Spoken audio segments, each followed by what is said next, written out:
இது பால் சுறாங்க. மிளகு சீரகம் அரைச்சி ஊற்றி வச்சோம்னாலும் நல்லாயிருக்கும். புட்டு செஞ்சு சாப்பிட்டோம்னாலும் நல்லா இருக்குங்க.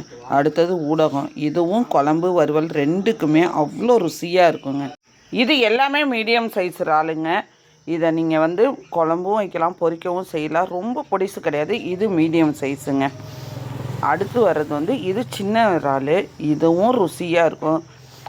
குழம்பு வைக்கலாம், நீங்கள் பொரிக்கலாம், பெரட்டல் செய்யலாம், என்ன வேணால் செய்யலாங்க. 2 இறாலுமே நல்ல ருசியாக இருக்குங்க. அடுத்தது தூண்டி விலை மீனுங்க. எல்லாமே எவ்வளோ சைஸாக இருக்குது பாருங்கள். 900 கிராம், 800, 3/4 கிலோ, அரை கிலோ, அது மாதிரி எல்லா சைஸ்லையுமே இருக்குங்க. அடுத்தது உருட்டு நகரை. சங்கரா இல்லாததுக்கு இனிமேல் நம்மளுக்கு நகரை தாங்க வரும் ஒரு 2 மாதத்துக்கு. வேஸ்டேஜே இல்லாத மீன் நடுமுள்ளு மட்டும்தான். அடுத்தது அடல். இது விலை கம்மியாக இருந்தாலும் அவ்வளோ ருசியாக இருக்குங்க.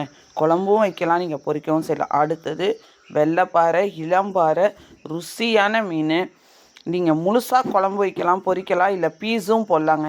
எப்படி வேணால் செய்யலாம், அவ்வளோ நல்லா இருக்கும். இது சீசனுங்க. அடுத்தது கத்தாழை கொடுவா. எவ்வளோ ஃப்ரெஷ்ஷாக இருக்குது பாருங்கள். கொடுவாவுக்கு நியர்பை டேஸ்ட்டாக இருக்குங்க.